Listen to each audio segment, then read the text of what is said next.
قال الله تبارك وتعالى في كلامه المجيد أعوذ بالله من الشيطان الرجيم بسم الله الرحمن الرحيم ويسألونك عن ذي القرنين قل سأتلو عليكم منه ذكرا إنا مكنا له في الأرض وآتيناه من كل شيء سببا فأتبع سببا حتى إذا بلغ مغرب الشمس وجدها تغرب في عين هامئة ووجد عندها قوما قلنا يا ذا القرنين إما أن تعذب وإما أن تتخذ فيهم حسنا قال أما من ظلم فسوف نعذبه ثم يرد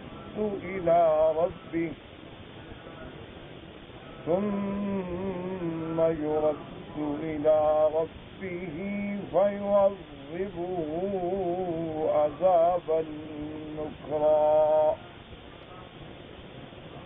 وأما من آمن وعمل صالحا فله جزاء الحسنى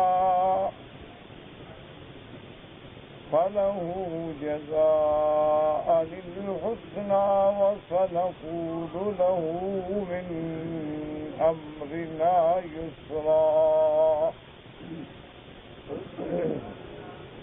سورۃ الکہف کی ان آیات مبارکہ میں اللہ تبارک و تعالی نے قصہ ذی القرنین کا ذکر فرمایا ہے. جیسا کہ الحمدللہ آپ نے پڑھا ہے اور سنا ہے کہ حضور صلی اللہ علیہ وسلم سے قریش مکہ نے یہودیوں کے تعلیم دینے پر کچھ سوالات کیے تھے، جن میں سے ایک سوال تھا کہ روح کیا چیز ہے، اور دوسرا سوال تھا کہ وہ اصحاب کہف کا کیا واقعہ ہے، اور تیسرا سوال تھا کہ وہ بادشاہ جو مغرب الشمس اور مطلع الشمس تک پہنچا ہے اس کا کیا واقعہ ہے. آپ نے الحمدللہ پڑھ لیا. اللہ تبارک و تعالی نے سورۃ کہف اتاری، بڑی تفصیل سے اصحاب کہف کا واقعہ اللہ نے بیان فرمایا، اور اس واقعے کے بعد اللہ نے سیدنا موسیٰ علیہ السلام اور خضر علیہ السلام کا واقعہ بھی ذکر فرمایا، حالانکہ ان کے بارے میں سوال نہیں تھا. تو اس سے علماء نے یہ ایک مسئلہ استنباط کیا ہے کہ سائل نے اگر سوال 3 کیے ہوں اور مجیب اس پہ زیادہ جواب دے دے تو یہ مستحسن بات ہے، اچھی بات. اور دوسری وجہ یہ بھی تھی چونکہ سوال کرنے والے درپردہ تو یہود تھے، اور یہود اپنے آپ کو تورات کا بہت بڑا عالم سمجھتے تھے، اہل کتاب تھے. تو جہاں اللہ نے ان کے رد میں اپنے محبوب کائنات سیدنا محمد مصطفیٰ صلی اللہ علیہ وسلم کی طرف سے ان کے سوالات کے بڑے مدلل اور مفصل بیان دیا، جواب دیا، وہاں ایک اور واقعے کا بھی ذکر فرمایا کہ ہم تمہیں بتاتے ہیں کہ موسیٰ اور خضر کا کیا واقعہ ہے، تاکہ یہودیوں کو پتہ لگے کہ یہ اللہ کے نبی. اور دوسرا اسی ضمن میں اللہ تبارک و تعالی نے علماء اور احبار یہود جو قریش مکہ کو سوال سکھلا کے میرے مدنی پاک کا امتحان کرتے تھے، ان کو بھی ایک ہدایت ملی کہ تم کیسے اپنے آپ کو احبار اور عالم ہونے کا دعویٰ کرتے ہو؟ دیکھا نہیں کہ موسیٰ علیہ السلام کہہ بیٹھے کہ میں بڑا عالم ہوں، تو کتنا بڑے امتحان میں گزرے؟ تو تم بھی بلا وجہ اپنے علم پہ ناز نہ کرو۔ تمام علوم کا مالک اور خالق اور علم محیط کا مالک جو ہے صرف اللہ تبارک و تعالیٰ ہے۔ وہ جتنا چاہتے ہیں علم عطا فرماتے ہیں اور جتنا چاہتے ہیں علم عطا نہیں فرماتے۔ اسی لیے سیدنا خضر علیہ السلام نے بھی دو لفظوں میں تمام عالم کے لیے ایک مسئلہ حل کر دیا کہ جب کشتی کے کنارے پہ ایک چڑیا بیٹھی اور چونچ میں پانی لیا تو سیدنا خضر علیہ السلام نے پوچھا کہ موسیٰ علیہ السلام هل نقص من ماء البحر شيئا، کہ یہ چڑیا جو اپنی چونچ میں پانی لے گئی ہے اس سے دریا کے پانی میں کوئی کمی ہو گئی؟ نہیں، کوئی کمی، دریا کے پانی میں ایک قطرے سے کیا کمی ہوگی؟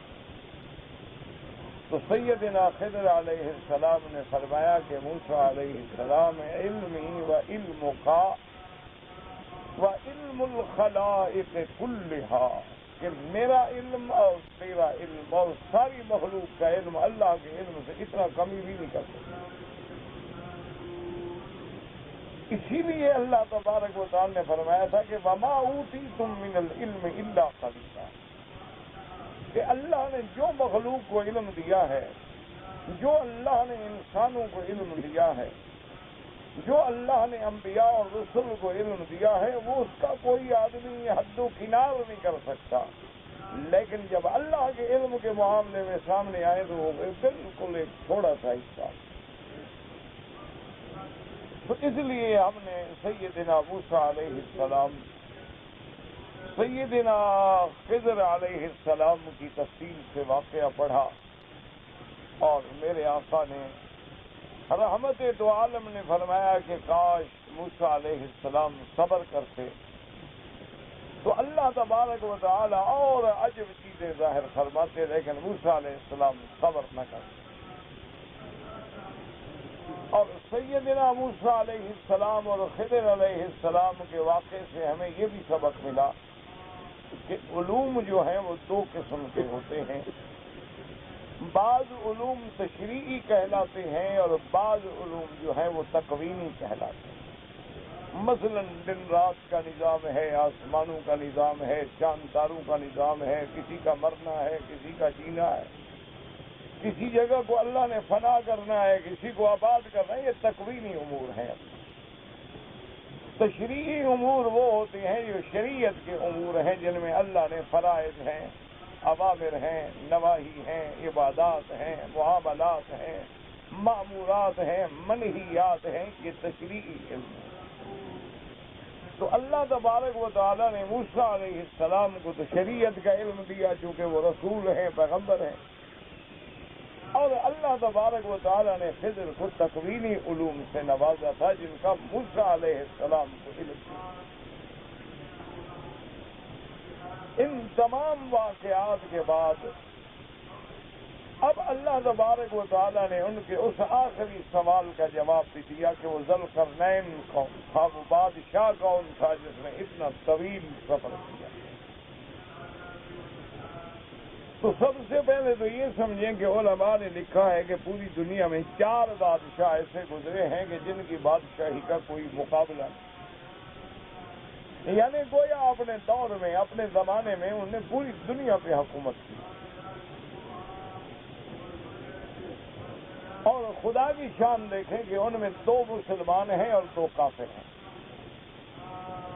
تو اس لیے علماء فرماتے ہیں کہ یہ اللہ کا نظام ہے، اللہ پاک مسلمانوں کو بھی ملک دیتے ہیں، کافروں کو بھی ملک دیتے ہیں۔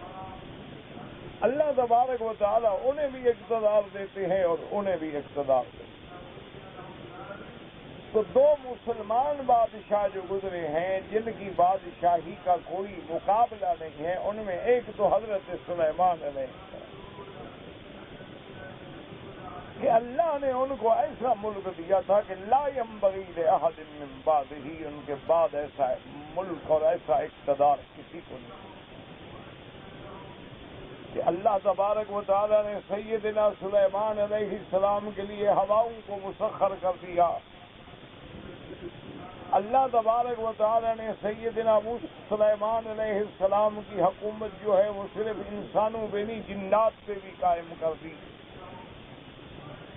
اللہ تبارک و تعالیٰ نے انہیں علوم سے نوازا کہ وہ طیور اور پرندے اور چیونٹیوں اور حشرات کی زبان بھی سمجھتے تھے.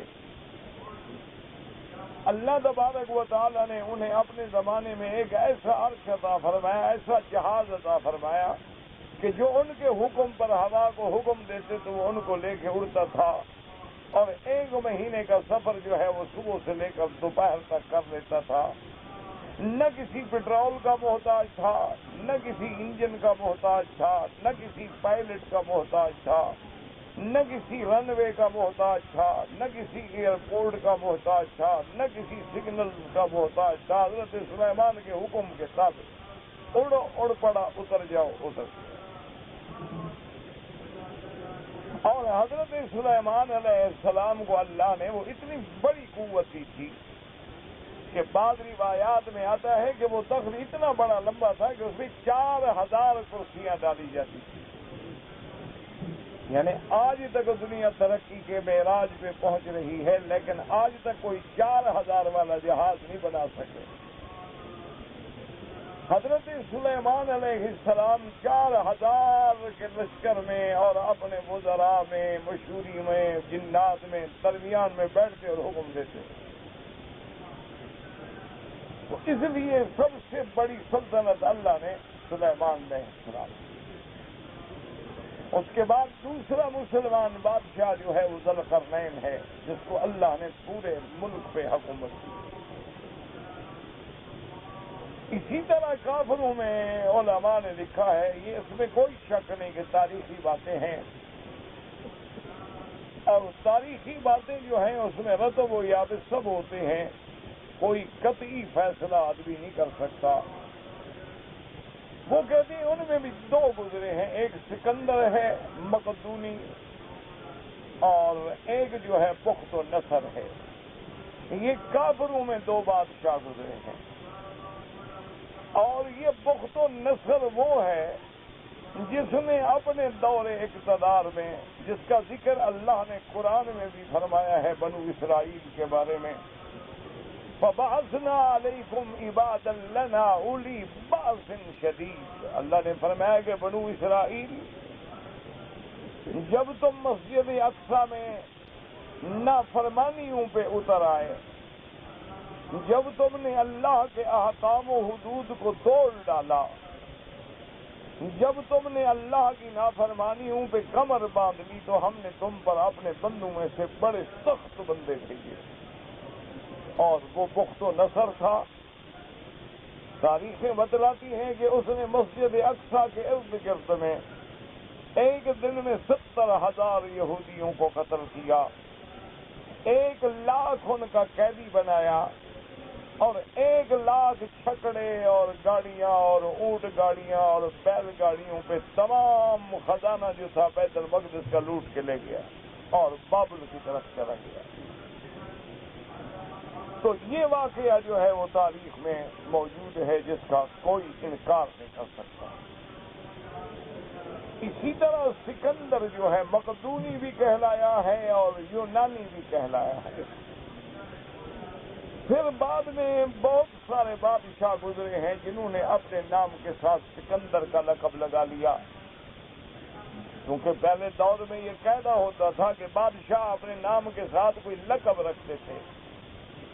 جیسے فارس کے بادشاہ جو ہیں وہ کسرا کہلاتے تھے، اور روم کے بادشاہ جو ہیں وہ ہرقل کہلاتے تھے، مصر کے بادشاہ جو ہیں وہ فراعنہ کہلاتے تھے، حبشہ کے بادشاہ جو ہیں وہ نجاشی کہلاتے تھے، یمن کے بادشاہ جو ہیں وہ تبابعہ کہلاتے تھے کہ تبا اول اور تبا ثانی اور تبا ثالث تب الحميري، یہ لقب تھے. اسی طرح سکندر بھی اس کا ایک لقب تھا، اور یہ وہی سکندر ہے جس نے دعویٰ کو شکست دی.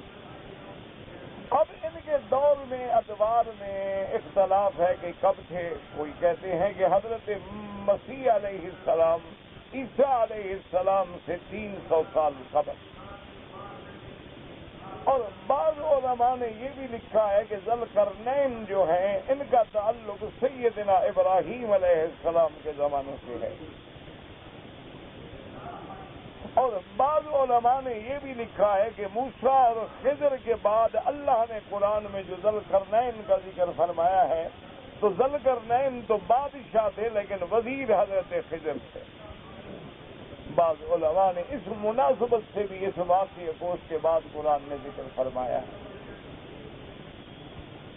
اسی طرح یاد رکھیں کہ بعض علماء نے یہ بھی فرمایا ہے کہ ثم رددنا لكم الكرة عليهم وأنبتناكم بأموال وبنين. اللہ نے پھر یہودیوں کے رونے پر، توبہ کرنے پر، معافی مانگنے پر ان پہ رحم کیا. تو ان کی مدد کے لیے اللہ نے جو بادشاہ بھیجا وہ ذوالقرنین تھا.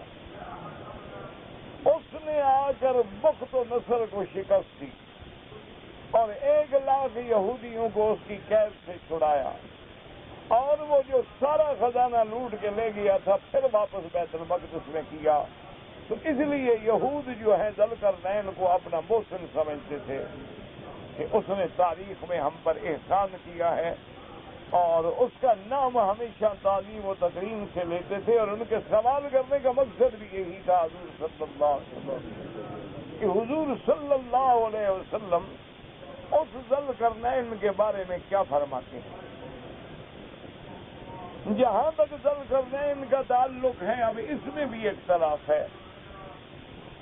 بعض علماء فرماتے ہیں کہ وہ بھی نبی تھے، لیکن جمہور اقوال جو ہیں، جمہور علماء کہتے ہیں کہ نبی تو نہیں تھے، عبد من عباد اللہ، اللہ کے ایک صالح بندوں میں سے تھے.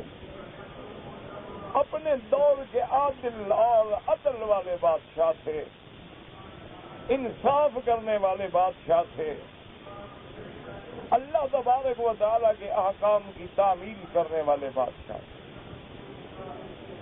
اب اس میں بھی اختلاف ہے کہ ذوالقرنین کو ذوالقرنین کیوں کہا جاتا ہے. کرن کا معنی تو سینگ ہوتا ہے، اسی لیے حدیث مبارک میں آتا ہے نا کہ قیامت والے دن جو سور پھونکا جائے گا تو صحابہ نے جب حضور صلی اللہ علیہ وسلم سے پوچھا کہ یا رسول اللہ وہ سور کیا چیز ہے، تو آپ نے فرمایا کرن، ان میں ایک سینگ ہے جس میں اللہ کا فرشتہ پھونک ماریں گے، اور وہ نفخ سور جو ہے 2 دفعہ ہوگا. ایک دفعہ پھونک ماریں گے تو عالم فنا ہو جائے گا، اور ایک دفعہ پھونک ماریں گے تو دوبارہ جو ہے اللہ تبارک و تعالیٰ لوگوں کو اپنے قبروں سے زندہ فرمائیں گے. اسی لیے ایک کا نام نفخۃ الصاعق ہے اور ایک کا نام نفخۃ البعث ہے. تو بعض علماء تو یہ فرماتے ہیں کہ سر کے دونوں جانب میں جیسے معمولی سا سینگ ہوتا ہے، ایسی کوئی چیز تھی جس کی وجہ سے ذوالقرنین کہلائے. اور بعض علماء فرماتے ہیں کہ نہیں، بال لمبے رکھتے تھے حضرت ذوالقرنین، کیونکہ حضور صلی اللہ علیہ وسلم نے بھی بال مبارک یہاں تک بھی رکھے، نصف کان تک بھی رکھے، کان کی یہ نیچے والا حصہ جو یہاں تک بھی رکھے اور یہاں تک بھی رکھے. تو حضور صلی اللہ علیہ وسلم کی طرح ذوالقرنین کے بال جو ہے وہ بھی لمبے تھے، اور وہ 2 حصوں میں تقسیم کرتے تھے. جیسے عورتیں 2 چوٹیاں بنا لیتی ہیں، کدھر ڈال لیتی ہیں کدھر ڈال لیتی ہیں، اس لیے وہ ذوالقرنین کہلائے. اور بعض علماء نے فرمایا کہ ذوالقرنین اس لیے کہا گیا کہ ان کے سر مبارک میں دونوں جانب چوٹ کا نشان تھا جو ظاہر نظر آتا تھا، اس لیے ان کو ذوالقرنین کہا گیا. اور بعض علماء یہ فرماتے ہیں کہ ذوالقرنین اس لیے کہا گیا کہ وہ مشرق میں بھی پہنچے اور مغرب میں بھی پہنچے، تو لہذا ذوالقرنین کہلائے. جیسا کہ میں نے متعدد بار عرض کیا ہے کہ قرآن ان بحثوں سے کوئی تعلق نہیں رکھتا کہ ذوالقرنین کا نسب نامہ کیا تھا، حتیٰ کہ بعض علماء نے ان کا نسب جو ہے سیدنا ابراہیم الخلیل علیہ السلام کے ساتھ بھی جوڑا ہے، اور بعض علماء نے اپنی کتابوں میں یہ بھی لکھا ہے کہ سیدنا ابراہیم علیہ السلام کے زمانے میں ذوالقرنین مکہ مکرمہ میں بھی آئے جب حضرت ابراہیم بھی مکے میں تھے، تو حضرت ابراہیم الخلیل نے آپ کا استقبال بھی فرمایا، اور آپ نے اور حضرت خضر نے مل کے طواف بھی فرمایا، اور سیدنا ابراہیم علیہ السلام نے آپ کو کچھ وصیتیں اور نصیحتیں بھی فرمائیں، لیکن قرآن کا ان اسلوب سے کوئی تعلق نہیں ہوتا۔ قرآن پاک تو صرف ان چیزوں کا ذکر کرتا ہے جس سے عامت الناس کو اللہ کے بندوں کا فائدہ ہو، بس۔ باقی تفصیل قرآن بیان نہیں فرماتے ہیں کہ ذوالقرنین کون تھا، ان کا نسب نامہ کیا تھا، وہ کس سن میں پیدا ہوئے اور کس سن میں فوت ہوئے، انہوں نے کس زمانے میں سفر فرمایا، اس سے اس بحث سے فائدہ نہیں۔ اللہ نے بتلانا ہے کہ ذوالقرنین کا یہ واقعہ جس میں یہودیت کا جواب ہے اور تصدیق نبوت محمد مصطفیٰ صلی اللہ علیہ وسلم کہ حضور ساری زندگی مکے میں رہے، آپ نے کبھی علمی سفر بھی نہیں فرمایا، اور حضور کے زمانے میں مکہ مکرمہ میں کوئی یونیورسٹی، کوئی کالج، کوئی مدرسہ، کوئی مواصلات کا ذریعہ بھی نہیں تھا، تو اللہ کا نبی جب یہ خبر دے رہے ہیں تو اس کا معنی ہے کہ وہ سچے نبی ہیں۔ اب ذوالقرنین کے بارے میں اللہ نے یہ بھی فرمایا ہے کہ ہم نے اس کو اس دور میں جن چیزوں کی ضرورت تھی وہ سب نعمتیں عطا فرمائی۔ تو ذوالقرنین نے ایک سفر تو فرمایا مطلع الشمس تک، جہاں سے سورج کی ابتدا ہے۔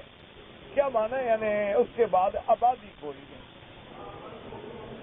اسی طرح حضرت ذوالقرنین نے ایک سفر ایسا بھی فرمایا کہ جہاں بالکل مغرب الشمس ہے، یعنی سورج کی گویا انتہا ہے، کہ ایک ایسا پانی ہے اور کیچڑ ہے اور سورج اس میں ڈوب رہا ہے۔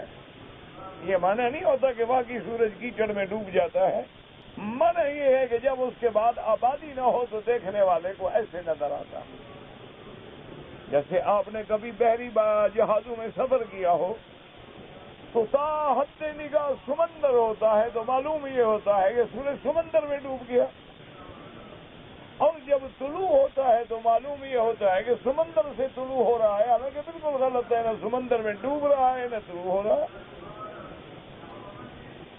لیکن چونکہ ہمارے سامنے اس کے بعد کوئی چیز نہیں ہے، تو حضرت ذوالقرنین جو ہے اس مقام تک بھی پہنچے، اور اللہ تبارک و تعالیٰ نے یہ بھی فرمایا کہ وہاں آپ نے ایک قوم کو بھی پایا کہ ایک قوم آباد تھی۔ اس کے بعد اللہ فرماتے ہیں کہ ہم نے ذوالقرنین کو یہ حکم دیا کہ آپ چاہیں تو اس قوم کو عذاب دیں، قتل کر دیں، اور اگر آپ چاہیں تو ان کے بارے میں کوئی بہتر فیصلہ فرما دیں۔ اسی لیے علماء نے یہ استدلال کیا ہے کہ کسی قوم کے قتل کر دینے کا حکم جو ہے ما سوا اللہ کی وحی سے نہیں ہو سکتا۔ کسی کو حق نہیں کہ کسی قوم کو قتل کر دیا جائے، اور یہ بھی اللہ کا فیصلہ ہے کہ وہ کسی قوم پہ عذاب نہیں بھیجتے جب تک ان کے پاس پہلے نبی نہ بھیجیں۔ وما كنا معذبین حتی نبعث رسولا۔ تو اس لیے بعض علماء تو یہ فرماتے ہیں کہ ذوالقرنین تو نبی نہیں تھے، لیکن وزیر حضرت خضر نبی تھے، اور حضرت خضر تکوینی علوم کے ماہر تھے، اللہ ان کو حکم دیتے تھے اور وہ ذوالقرنین کو حکم دیتے تھے۔ ورنہ بظاہر تو یہ ہے نا کہ قلنا یا ذوالقرنین، اللہ فرماتے ہیں ہم نے کہا ذوالقرنین سے، مانا ہے کہ براہ راست خطاب ہو رہا ہے۔ تو جب اللہ کسی سے خطاب فرمائے صاف بات ہے کہ اس معنی کہ وہ نبی ہے۔ لیکن بعض علماء فرماتے ہیں کہ نہیں، یہ بالکل اسی طرح ہے کہ جیسے اللہ فرماتے ہیں وَأَوْحَيْنَا إِلَىٰ أُمِّ مُوسَىٰ فَأَنَا ارْجِعِي فَإِذَا خِفْتِ إِلَيْهِ فَأَلْقِيهِ فِي الْيَمِّ کہ ہم نے موسیٰ علیہ السلام کی والدہ کی طرف وحی بھیجی. حالانکہ یہ بال اتفاق بات ہے کہ موسیٰ علیہ السلام کی اماں کوئی نبی تو نہیں تھی، کیونکہ عورت تو نبی بنی ہی نہیں. اللہ نے کوئی نبی اپنا جو ہے وہ عورتوں میں سے نہیں بھیجا. تو منع یہ ہے کہ وہاں وحی سے مراد وحی اصطلاحی نہیں بلکہ وحی لغوی ہے. جیسے اللہ فرماتے ہیں وَأَوْحَىٰ رَبُّكَ إِلَى النَّحْلِ أَنِ اتَّخِذِي مِنَ الْجِبَالِ بُيُوتًا وَمِنَ الشَّجَرِ وَمِمَّا يَعْرِشُونَ. اللہ فرماتے ہیں کہ ہم نے شہد کی مکھیوں کو وحی فرمائی. تو اب وحی تھوڑی آ رہی ہے، میں نے ان کو خفیہ طریقے سے سکھلایا کہ تم نے کیسے گھر بنانا ہے، پہاڑوں پہ گھر کیسے بنانا ہے، درختوں پہ گھر کیسے بنانا ہے، پھر سارے علاقے میں پھر کے اپنے لیے رزق کیسا ڈھونڈنا ہے، پھر ہم نے تمہارے لعاب سے کیسے شہد بنانا ہے. یہ چیزیں اللہ نے ان کو سکھلا دی. تو حضرت ذوالقرنین نے عرض کیا کہ یا اللہ، سب سے پہلی بات تو یہ ہے کہ میں اس قوم کو دعوت ایمان دوں گا، دعوت اسلام دوں گا. تو ان میں جو لوگ ایمان لے آئیں گے، اسلام لے آئیں گے، اللہ کا حکم مان لیں گے، تو ان کو تو میں کوئی سزا نہیں دوں گا، بلکہ ان کے ساتھ بہتر بھلائی سے پیش آؤں گا. اور جو دعوت ایمان اور اسلام دینے کے بعد پھر بھی انکار کریں گے تو ان کو میں دنیا میں بھی سزا دوں گا، اور پھر اس کے بعد اللہ تبارک و تعالیٰ ان کو آخرت میں سزا دیں گے. تو اسی طرح اللہ تبارک و تعالیٰ نے قرآن پاک میں ذوالقرنین کے بارے میں یہ قصہ بھی ارشاد فرمایا ہے کہ ان کے 2 سفر تھے، ایک مغرب الشمس کا تھا اور ایک مطلع الشمس کا تھا. اور اسی طرح ان کا تیسرا سفر جو ہے وہ جانب شمال تھا. جانب شمال میں وہ اس جگہ پہنچے ہیں جہاں یاجوج و ماجوج کی قوم ہے. تو وہاں کے جو آبادی تھی انہوں نے حضرت ذوالقرنین سے شکایت کی. انہوں نے کہا کہ حضرت ہم بڑے پریشان ہیں، یہ یاجوج ماجوج قوم جو ہے کوئی ایسی نسل ہے، کوئی ایسی بلا ہے کہ جب یہ آ جاتے ہیں سب چیزیں کھا جاتے ہیں، ہماری آبادیوں کو تلپٹ کر دیتے ہیں، پانی پی جاتے ہیں، نہریں خشک ہو جاتی ہیں، سبزہ اور پھل اور ثمرات اور ہر بلا جو ہے کھا جاتے ہیں. تو آپ مہربانی فرمائیں ان کو روکنے کے لیے ان کے درمیان میں اور ہمارے درمیان میں کوئی ایسی دیوار بنا دے کہ یہ پہاڑ ہے، درمیان میں راستہ ہے جس سے یاجوج ماجوج آتے ہیں. اور اگر آپ چاہیں تو اس پر ہم ہر لحاظ سے آپ کو اس کی اجرت دینے کے لیے بھی تیار ہیں. تو حضرت ذوالقرنین نے یہ پہلے بادشاہ ہیں جن نے حکم دیا کہ نہیں، مجھے آپ سے کچھ نہیں چاہیے، اللہ نے مجھے اپنی نعمتوں سے نوازا ہے، تم صرف یہ کرو کہ مین پاور مہیا کرو، لیبر مہیا کرو. اور اس کے بعد پھر آپ نے حکم دیا کہ لوہے کے بڑی بڑی چادریں بنائی جائیں. لوہے کی چادریں بنائی گئیں، تانبا پگھلایا گیا، پھر آپ نے ان چادروں کے ساتھ جو ہے اس درے کو بند کیا اور ایسی دیوار بنا دی کہ یاجوج ماجوج عبور نہ کر سکیں. لیکن یاد رکھیں کہ علامات قیامت میں ہے کہ جیسے دابۃ الارض جو ہے ایک حیوان جبل صفا کی پہاڑی سے نکلے گا، ہوگا حیوان لیکن انسانوں کی طرح بات کرے گا، اسی طرح علامات قیامت میں ہے کہ وہ یاجوج ماجوج جو بند ہیں اس دیوار کے پیچھے وہ بھی نکلیں. باقی لوگوں نے جو قصے بنائے ہیں کہ بھئی یہ چینی ہے اور وہ دیوار چین ہے، یہ ساری قصے کہانیاں ہیں جن کی کوئی حقیقت نہیں. تو حضرت آقا انعامدار سیدنا محمد مصطفیٰ صلی اللہ علیہ وسلم نے ایک دفعہ حدیث مبارک میں آتا ہے کہ اتنا ارشاد فرمایا کہ ایک دن آپ تشریف لائے تو آپ کے چہرے مبارک پہ بڑے غم کے آثار تھے. تو جب آپ سے پوچھا گیا کہ کیوں آپ غمگین ہیں تو فرمایا کہ اب وقت قریب آ گیا ہے اور عرب کی ہلاکت کا وقت جو ہے قریب آ گیا ہے کہ یاجوج ماجوج جو ہیں انہوں نے اس دیوار میں اتنا سوراخ کر لیا ہے، ورنہ ہوتا یہ تھا کہ وہ سارا دن محنت کرتے سوراخ کرنے کے لیے، جب قریب پہنچتے رات ہو جاتی کام بند کر دیتے، صبح آتے دیوار پھر برابر ہے، پھر وہ محنت کرنا شروع کر دیتے، لیکن حضور نے فرمایا آپ وہ کامیاب ہو گئے، اتنا سوراخ ہو گیا، اس کا معنی ہے کہ ان کے نکلنے کا زمانہ قریب آ رہا، اور اس میں بھی کوئی شبہ نہیں ہے کہ جب وہ آئیں گے تو وہ ایک تباہی لائیں گے، تو ان کو روکنے کا کام جو ہے وہ بھی ذوالقرنین نے کیا ہے۔ تو اللہ تبارک و تعالی نے قرآن مقدس میں ذوالقرنین کے واقعے کو بیان فرما کر یہود کا بھی رد فرمایا، قریش مکہ کا بھی رد فرمایا، اور نبوت و رسالت محمد مصطفیٰ صلی اللہ علیہ وسلم کی بھی تصدیق فرمائی، جو آیات میں ہم نے تلاوت کیا ہے۔ اس لیے اللہ فرماتے ہیں وَيَسْأَلُونَكَ عَنْ ذِي الْقَرْنَيْنِ، یعنی آپ سے ذی القرنین کی خبر کے بارے میں پوچھتے ہیں۔ یسألونک، یہ خطاب جو ہے محمد مصطفیٰ کو، عن ذی القرنین، یعنی ذی القرنین کی حضور صلی اللہ علیہ وسلم کی نبوت کا امتحان کرنا چاہتے ہیں۔ اور یہ یہودیوں کی عادت تھی کہ مختلف سوال کرتے تھے، جیسے ایک دفعہ انہوں نے پوچھا کہ یا رسول اللہ صلی اللہ علیہ وسلم ہمیں یہ بتلائیں کہ جب بچہ پیدا ہوتا ہے کبھی باپ کی شکل ہوتا ہے، کبھی ماں کی شکل ہوتا ہے، کبھی کچھ حصہ باپ کی شکل ہوتا ہے، کچھ حصہ ماں کی شکل ہوتا ہے، کبھی باپ اور ماں کے بجائے دادا نانا نانی کی دادی کی شکل ہوتا ہے، اس کی کیا وجہ ہے؟ تو یہ بھی ان کا ایک امتحان تھا۔ حضور صلی اللہ علیہ وسلم نے فرمایا کہ یہودیوں دیکھو اللہ نے انسان بنایا ہے،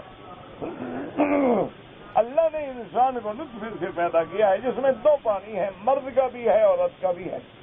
فَلْيَنظُرِ الْإِنسَانُ مِمَّا خُلِقَ، خُلِقَ مِن مَّاءٍ دَافِقٍ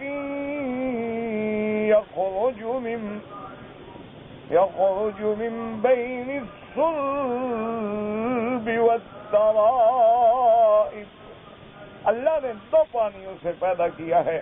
تو آپ نے فرمایا اذا على ماء الرجل ماء المرأة، جب مرد کا پانی عورت کے پانی پہ غالب آ جاتا ہے تو اس کی شکل ہوتا ہے، اور جب عورت کا پانی مرد کے پانی پہ غالب آ جائے اس کی شکل ہوتا ہے، جب دونوں برابر ہوں تو دونوں کی شکل ہوتا ہے، اور کبھی ارقل ینزع، کبھی اس کو اپنے خاندان کی رگ کھینچتی ہے اور دادا دادی یا نانا نانی کی شکل میں ہوتا ہے۔ تو انہوں نے کہا صدقت یا رسول اللہ، حضور آپ نے سچ کہا، آپ نے جو فرمایا بالکل سچ فرمایا۔ اسی طرح یہود نے پوچھا تھا کہ یا رسول اللہ جب اہل جنت جو ہیں وہ جنت میں جائیں گے تو سب سے پہلا جو انہیں خوراک ملے گی، غذا ملے گی، وہ کیا ملے گی؟ حضور نے فرمایا کہ اللہ تبارک و تعالی انہیں مچھلی کے جگر کے کباب جو ہے وہ کھلائیں گے۔ تو انہوں نے کہا صدقت یا رسول اللہ، آپ نے بالکل سچ فرمایا ہے۔ اسی طرح یہود نے یہ بھی سوال کیا تھا حضور صلی اللہ علیہ وسلم سے کہ روح کیا چیز ہے، اور اصحاب کہف کا کیا واقعہ ہے، اور ذوالقرنین کا کیا واقعہ ہے۔ تو اللہ نے قرآن مقدس میں جواب دے کر اپنے نبی محمد مصطفیٰ صلی اللہ علیہ وسلم کی نبوت پہ مہر تصدیق ثبت کر دی کہ دیکھو میرے نبی کہاں سے بتا رہے ہیں، صاف بات ہے کہ اللہ کے وحی کا تعلق ہے۔ اس لیے فرماتے ہیں وَيَسْأَلُونَكَ عَنْ ذِي الْقَرْنَيْنِ قُلْ سَأَتْلُو عَلَيْكُمْ مِنْهُ ذِكْرًا، یاد رکھیں اللہ نے یہ نہیں فرمایا کہ اتلو علیکم ذکرہ، بلکہ فرمایا منہ، اور فرمایا ذکرن، ذکرن بھی نکرہ ہے۔ وجہ کیا ہے کہ ہم آپ کو ذوالقرنین میں اس کے واقعے میں سے کچھ واقعہ سناتے ہیں۔ کہ من جو ہوتا ہے وہ تبعیض کے لیے ہوتا ہے، اور ذکرن کی جو تنوین ہے وہ بھی تقلیل پہ دلالت کر رہی ہے کہ التنوین یفید للقلت، کہ جب تنوین ہو تو وہ قلت کا فائدہ دیتی ہے۔ سارا تفصیلی واقعہ نہیں بلکہ کچھ حصہ سناتے ہیں۔ انا مکننا له فی الارض وآتیناہ من کل شیء سببا، اللہ نے فرمایا ہم نے اس کو پوری زمین پہ کنٹرول دیا تھا، تمکین علی الارض نصیب کی، یعنی حکومت دی، اقتدار دیا اور سلطنت دی، اور اس دور میں جن چیزوں کی ضرورت ہوتی ہے ہم نے اس کو ہر چیز مہیا کر دی، حتیٰ کہ علماء فرماتے ہیں کہ اللہ نے ان کو اس دور میں جتنی قومیں آباد تھیں ان سب کی زبانوں کا بھی علم عطا فرمایا، اور اسی طرح اللہ تبارک و تعالیٰ نے ان کو ہر وہ چیز جس کے وہ محتاج تھے اس زمانے میں وہ بھی عطا فرمائی۔ فَأَتْبَعَ سَبَبًا، انہوں نے ان چیزوں کو استعمال کیا۔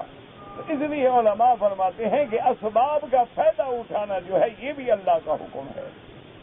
یہ معنی نہیں ہوتا کہ آپ کو پیاس لگی ہو اور آپ بیٹھے رہیں اور کہیں کہ جی بس میں تسبیح پڑھ رہا ہوں خود بخود پیاس بجھ جائے گی نا، سبب ہے اللہ نے پانی بنایا ہے، پانی استعمال کرو۔ آپ کو بھوک لگی ہے آپ کھانا کھائیں، آپ کو معاملات میں پیسوں کی ضرورت ہے، مزدوری کریں، محنت کریں، نوکری کریں، تجارت کریں، اسباب پہ عمل کریں، لیکن توکل جو ہے وہ اللہ تبارک و تعالیٰ کی ذات پہ کریں۔ یہ دین نہیں ہوتا کہ آدمی اسباب کو چھوڑ کے بیٹھ جائے۔ اسی لیے معراج کی رات میں جب حضور پاک تشریف لے گئے، جب آپ مسجد اقصی پہنچے تو جبریل علیہ السلام نے صخرہ پہ انگلی رکھی، سوراخ کیا، اور آپ کی سواری جو تھی براق اس کو وہاں باندھ دیا۔ اس لیے علماء نے فرمایا کہ آخل و توکل، کہ اپنے اونٹ کو باندھا بھی کرو اور پھر اللہ پہ سہارا کیا کرو۔ یہ تو نہیں ہے کہ اونٹ کو چھوڑ دو اور گبا جی سہارے پہ بیٹھے ہیں خود بخود آ جائے گا۔ تو جتنے اسباب ہیں ان پر بھی عمل کرنا جو ہے وہ شریعت ہے۔ تو اس لیے حضرت ذوالقرنین نے ان اسباب سے فائدہ اٹھایا۔ حتی اذا بلغ مغرب الشمس وجدها تغرب في عين حمئة ووجد عندها قوما۔ حضرت ذوالقرنین جو ہے مغرب الشمس یعنی جہاں انتہا ہے سورج ڈوب رہا ہے، تو آپ نے دیکھا کہ سورج گویا ایک گدلے چشمے میں، ایک کیچڑ نما چشمے میں ڈوب رہا ہے، یعنی اس کے بعد چونکہ آبادی نہیں تھی، اور وہاں آپ نے ایک قوم بھی پائی کہ لوگ آباد ہیں۔ قلنا یا ذا القرنین،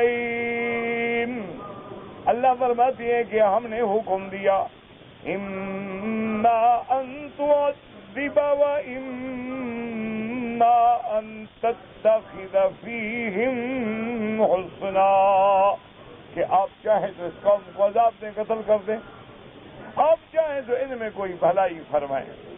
قال اما من ظلم فسوف نعذبه ثم يرد إلى ربه فيعذبه عذابا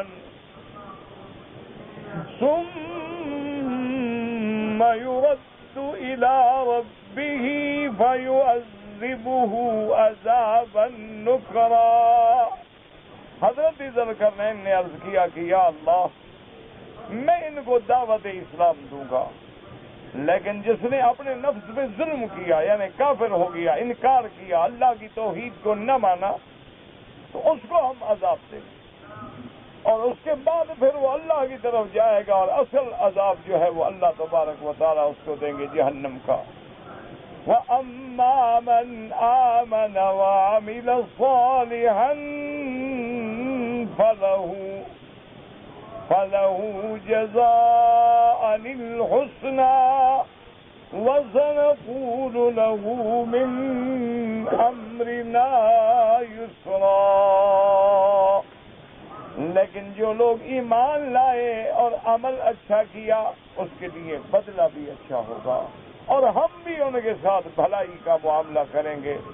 تو اللہ تبارک و تعالیٰ کو بھی ان کا یہ عمل جو تھا پسند آیا، تو اس لیے قرآن پاک نے اس سورت کہف کے اندر ذوالقرنین کے واقعے کو ذکر فرما کے میرے مدنی سرکار صلی اللہ علیہ وسلم کی صداقت کی تصدیق کر دی کہ اللہ کا نبی سچا نبی ہے، اور ہر وہ خبر دیتے ہیں جو اللہ آپ کو وحی کے ذریعے دیتے ہیں۔ تو اس لیے سورت الکہف جو ہے یہ عجیب سورت ہے، جامع سورت ہے، معنی سورت ہے۔ اس لیے اس کی فضیلتوں میں یہ آیا ہے کہ سورت الکہف پڑھنے والے کو اللہ دجال کے فتنے سے محفوظ فرماتے ہیں۔ اسی طرح سورت الکہف کے بارے میں آیا ہے کہ جو آدمی زیادہ نہ ہو سکے پھر جمعہ کے دن بھی اگر سورت الکہف پڑھ لیا کرے تو قیامت والے دن اس کے لیے اللہ ایک نور پیدا فرمائیں گے۔ اور جب دجال کا فتنہ کچھ نہ کر سکے تو چھوٹے موٹے فتنے کیا بات ہیں۔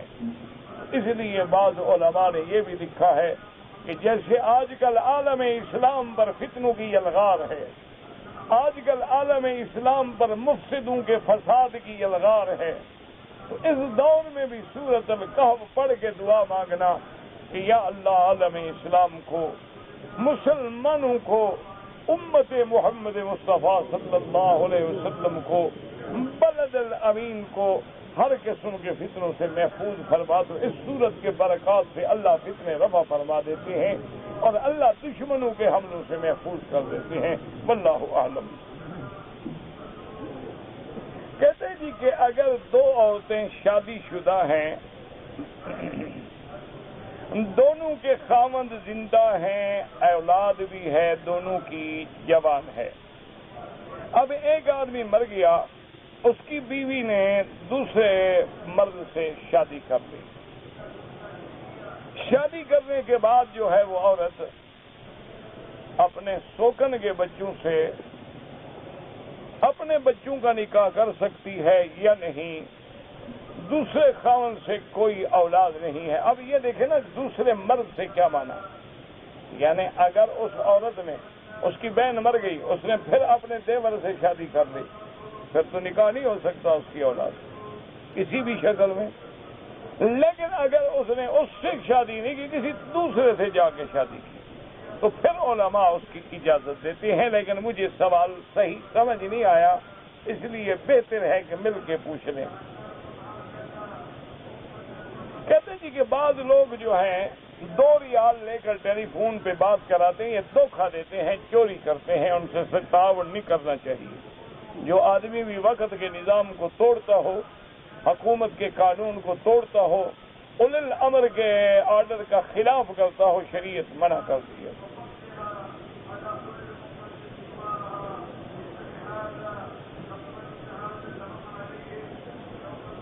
کہتے جی ہم جو درس میں سنتے ہیں دعا کریں اللہ عمل کی توفیق دے، آپ میرے لیے دعا کریں، میں آپ کے لیے دعا کروں۔ اگر کوئی آدمی وتر نماز میں دعائے قنوت بھول گیا تو امام ابو حنیفہ رحمۃ اللہ علیہ کے نزدیک دعائے قنوت پڑھنا واجب ہے، اور واجب جب چھوڑ دیا جائے تو سجدہ سہو آتا ہے۔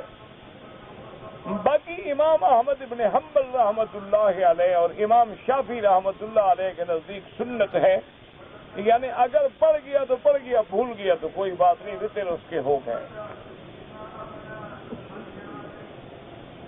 کہتے جی کہ ہمارے ملک میں یہ جو شیعہ سنیوں کے قتل ہو رہے ہیں، بالکل نہ سنی کر رہے ہیں نہ شیعہ کر رہے ہیں۔ میں کم سے کم نہیں مانتا، حقیقت کا علم تو اللہ کو ہے، اور پھر ہمیں دور بیٹھ کے کوئی پتہ بھی نہیں ہوتا ماں سوا اخبارات پڑھنے کے۔ لیکن بہرحال میں یہ تسلیم نہیں کر سکتا کہ نماز پڑھنے والوں کو کوئی مسلمان آ کے مارتا ہو۔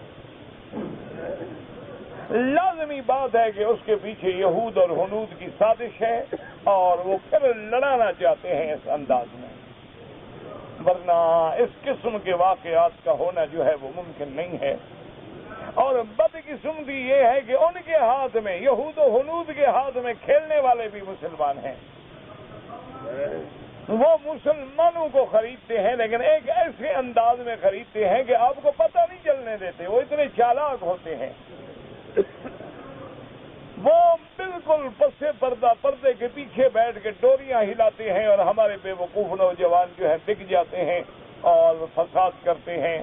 اور اللہ تبارک و تعالی رحمت کرے جیسے بلد الامین میں، ورنہ کوئی مسلمان جو کلمہ پڑھنے والا ہو، کسی مسلک سے تعلق رکھتا ہو، ایمان سے کہیں، وہ کبھی برداشت کر سکتا ہے کہ مکے میں، مدینے میں، یا اس بلد الامین میں جہاں قرآن کی حکومت ہے، اور پوری دنیا میں صرف ایک ملک ہے جہاں ہم کہہ سکتے ہیں کہ قرآن ہے، حدیث ہے، نماز ہے، روزہ ہے، حج ہے، زکوٰۃ ہے، خیرات ہے، باقاعدہ مساجد ہیں، آباد ہیں، اور کون سی دنیا ہے جہاں اللہ کا نظام چلتا ہے؟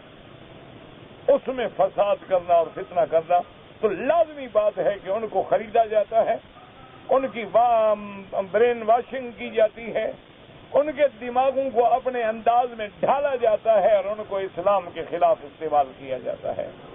تو دعا کریں کہ اللہ تبارک و تعالی تمام عالم اسلام میں ایسے فتنوں سے محفوظ فرمائیں، اور اللہ تبارک و تعالی حضور کی امت کی حفاظت فرمائیں۔ کہتے ہیں جی کہ اللہ والوں کے ساتھ رہو تو آپ کہتے ہیں کہ گناہ سے بچ جاؤ گے۔ ہم اللہ والوں کو کیسے تلاش کریں؟ پیسے تلاش کرنے کے لیے اقامہ تمہیں مل گیا ہے، اللہ والے نہیں ملتے۔ ہاں، یہ نوکری کمانے کے لیے 20,000 میل دور آئے ہوئے ہو، ماں باپ چھوڑا ہوا ہے، بچہ چھوڑا ہوا ہے، تمہیں اقامہ بھی مل گیا، تمہیں وہاں سے وہ ایجنسیاں بھی مل گئیں جو ویزا لگواتی ہیں، جو سارا پروسیس کراتی ہیں، پھر تمہیں جہاز میں بٹھاتی ہیں، میڈیکل سرٹیفکیٹ تمہارے بناتی ہیں، یہاں آگے نوکریاں ڈھونڈتے ہو، وہ بھی مل جائے، صرف اللہ والا تمہیں نہیں ملتا۔ بڑا مشکل مسئلہ ہو گیا جی، کیسے بیچارہ ڈھونڈے اللہ والا؟ الحمدللہ سارے اللہ کے دین والے جتنے مسلمان ہیں سب اللہ والے ہیں۔ دیکھو جو بندہ نماز پڑھتا ہے، مسجد میں ہے، قرآن پڑھتا ہے، ذکر کرتا ہے، اعمال صالحہ ہیں، قبر نہیں، اللہ والا ہے، بس ان کی صحبت اختیار کرو۔ نماز جنازہ میں درود ابراہیمی تو پڑھنا ہی درود ابراہیمی ہے، اور کون سا درود پڑھیں گے؟ نماز جنازہ میں دوسری تکبیر کے بعد جو ہے وہی درود پڑھا جائے گا جو درود ابراہیمی نماز میں ہم پڑھتے ہیں۔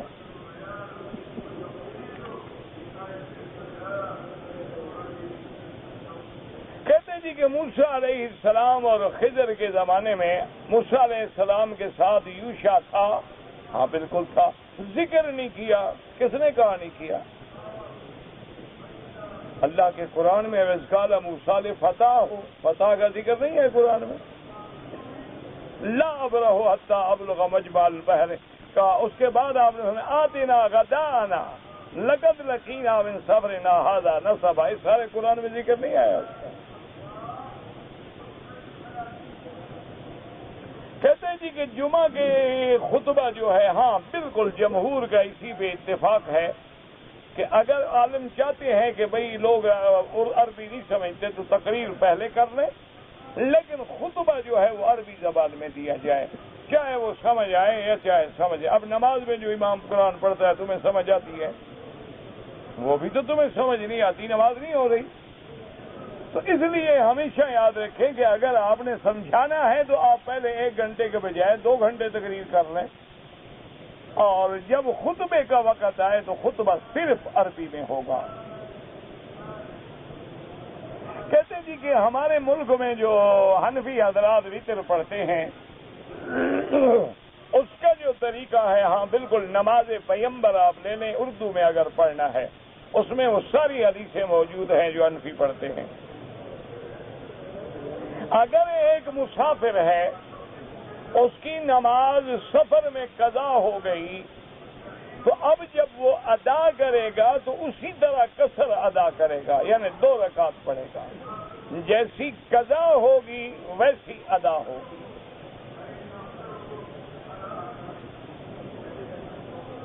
کہتے جی کہ اگر قطرہ نکل جائے پیشاب کا اور کپڑے کو لگ جائے، بالکل کپڑا دھونا چاہیے یا بدلنا چاہیے، کیونکہ پیشاب تو پلید چیز ہے۔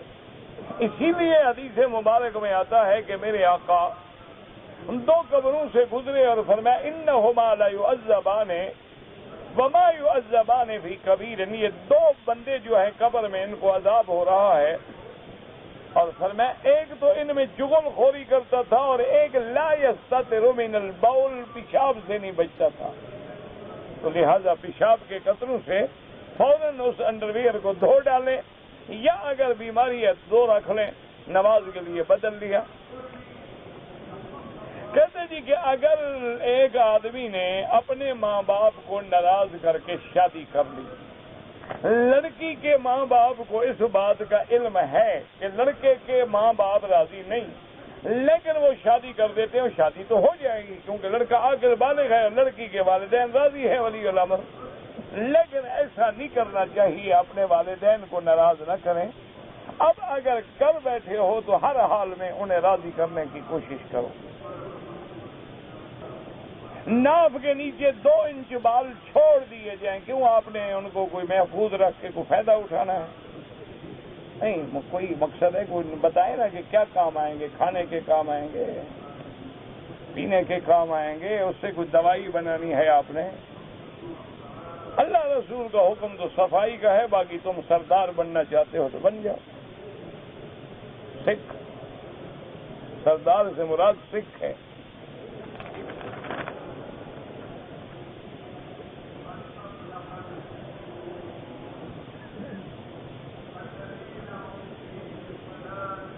کہتے ہیں جی کہ قیامت والے دن جو ہیں ایک دوسرے کو نہیں پہچانیں گے، بھائی بیٹے کو، ہاں یہ حالات ہیں۔ باقی جو اللہ والے لوگ ہیں لا یحزنہم الفزع الاکبر، ان کو تو کوئی غم ہوگا ہی نہیں، ان کے لیے تو وہ 1000 سال یا 50,000 سال کا دن ایسے گزرے گا جیسے ظہر اور عصر کی نماز کے درمیان وقفہ ہوتا ہے۔ جس بچی نے سوتیلی بہن کا دودھ پیا، جس کا دودھ پیا وہ اس کی ماں بن گئی، سیدھی بات یاد رکھو، اس کی جو بھی اولاد ہے اس کی بھائی بہن بن گئی، نکاح نہیں ہو سکتا۔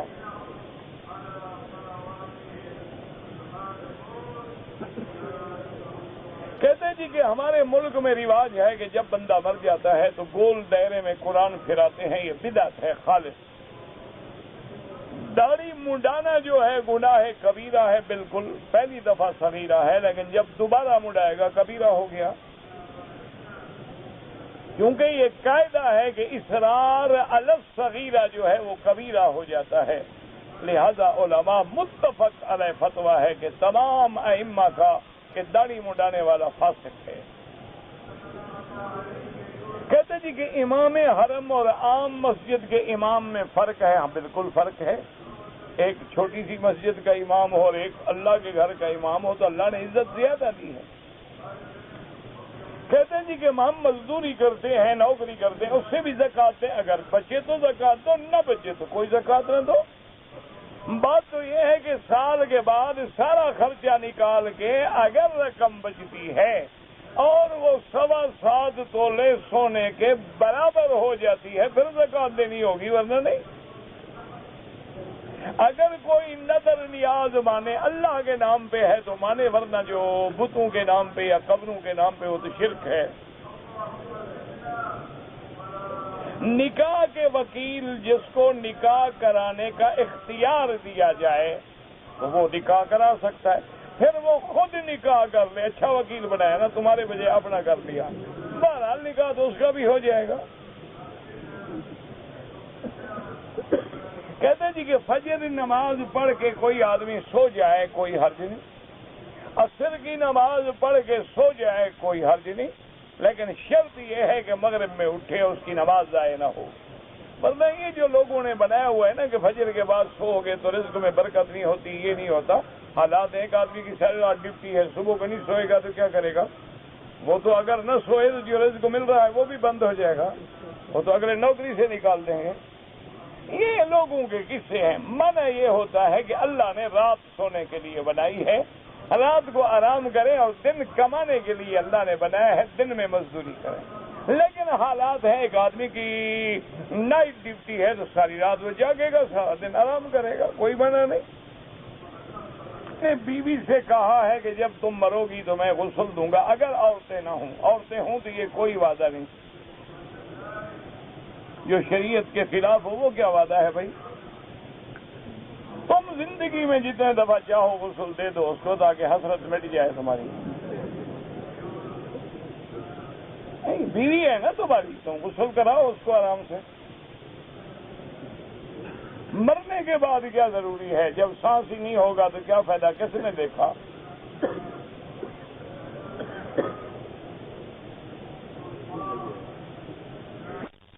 ڈاکٹروں سے بہت علاج کرایا ہے, کوئی فائدہ نہیں ہوا میرے بھائی. تو اللہ کا نظام ہے, سب سے بہتر علاج زمزم ہے اور سورت فاتحہ ہے.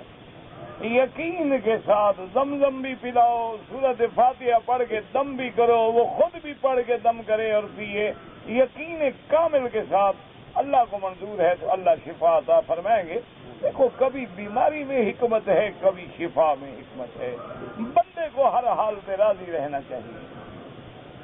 اسلام کتنی مدت بیمار رہے, نبی ہیں, یہ اللہ کی حکمتیں ہیں.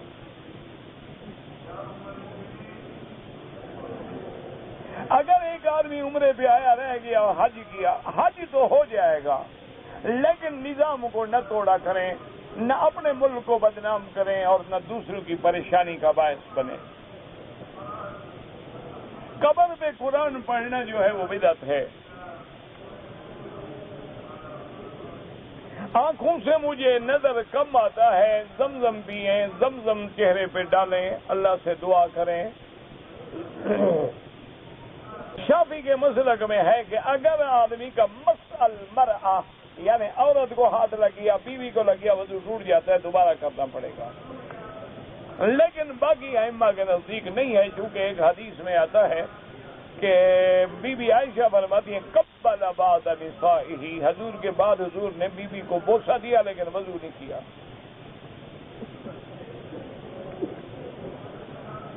اولئک الذین یبتغون الی ربہم الوسیلۃ, یعنی وہ وسیلہ ڈھونڈتے ہیں کہ رب کے قریب کیسے پہنچے. یہ نہیں کہ بندے کو وسیلہ بناؤ. وابتغوا الیہ الوسیلۃ, وہ کیا ہے؟ جاہدوا فی سبیلہ, یعنی اعمال صالحہ کرو. یہ نہیں کہ بندے کو وسیلہ پکڑو. یہ کہاں لکھا ہوا ہے؟ زمین جو ہے ٹھیکے پہ پتہ نہیں کیا کہا ہے, لینا ہاں جائز ہے, اگر مستاجی لیں جائز ہے. اگر فجر کی نماز کھڑی ہو جائے, آپ نماز میں مل جائیں, 2 رکعت سنت نہ پڑھیں, جب سلام پھیر لیں 2 رکعت پڑھ لیں یا سورج نکلنے کے بعد پڑھ لیں.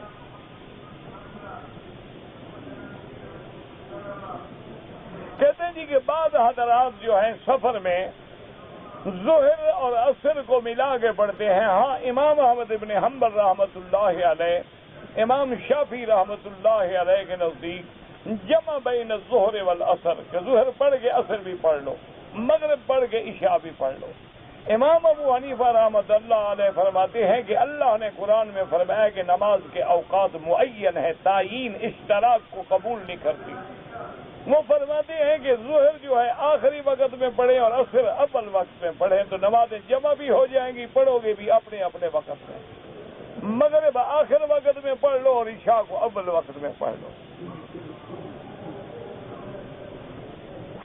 ہاں جو گوشت وغیرہ آتا ہے, جو باہر سے آتا ہے, اس کا تو اعتبار نہیں, جو یہاں ملتا ہے وہ ٹھیک ہے.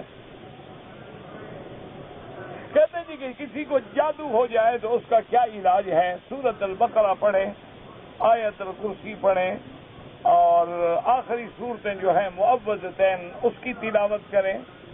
اور اسی طرح اور بھی بہت ساری دعائیں ہیں جو اللہ کے نبی نے بیان فرمائی ہیں آدمی کو سحر سے بچنے کے لیے. اگر ان دعاؤں کو پڑھیں گے تو انشاءاللہ اللہ تبارک و تعالی سحر سے اور جادو سے محفوظ فرمائیں گے. کوئی آدمی پانی پہ دم کر کے پڑے پیے تو ٹھیک ہے, کوئی حرج نہیں. کہتے جی کہ اگر کرسی اور ٹیبل پہ بیٹھ کے کھانا کھائیں جائز ہے, لیکن پسندیدہ نہیں. جائز ہے, کوئی ایسا مسئلہ نہیں ہے, لیکن افضل نہیں ہے. حضور پاک نے ساری زندگی ٹیبل پہ اور کرسی پہ بیٹھ کے کھانا نہیں کھایا. اگر تمہیں حضور کی سنت مطلوب ہے تو نیچے بیٹھ کے کھائیں, لیکن مجبوری ہے, مسافر ہیں, ہوٹل ہیں, آگے کرسیاں ہیں, کہاں جائیں, کہاں بیٹھے, کہاں کھائیں, تو بندہ مجبور ہے. اس میں کم از کم کوشش کریں کہ ٹیک نہ لگائیں, تاکہ تکبر کی علامت نہ بنے. لیٹ کے قرآن پڑھیں کوئی حرج نہیں، لیکن ادب کا تقاضا یہی ہے کہ ادب سے بیٹھیں، باوضو بیٹھیں، قرآن اونچی جگہ پہ رکھیں اور پورے غور و فکر سے پڑھیں. امام شافعی کے نزدیک اگر 3 بالوں پر بھی ہاتھ لگ جائے تو مسح ہو جاتا ہے، لیکن صحیح حدیث میں ہے کہ پورے سر پہ آؤ، آخر میں لے جاؤ، پھر واپس لے آؤ. وہ بھی کہتے ہیں ہو جائے گا، یہ نہیں کہتے کہ ایسے کیا کرو. مسئلہ سمجھا کرو نا، مشکل تو یہ ہے نا، سمجھتے نہیں لوگ. یعنی امام شافعی بھی یہ فرماتے ہیں کہ مثلاً ایک آدمی نے جلدی میں ایسے کر دیا، چلو مسح ہو جائے گا، نماز ہو جائے گی. وہ یہ نہیں کہتے ایسے کیا کرو، اس میں کوئی بھی صورت پڑھ سکتے ہیں. کہتے ہیں جی کہ جب کیا چکس، پتہ نہیں چکس کیا ہوتا ہے، مجھے نہیں دین کا کام کرتا ہے کہ نہیں کرتا، دونوں برابر نہیں ہیں، بالکل برابر نہیں ہیں.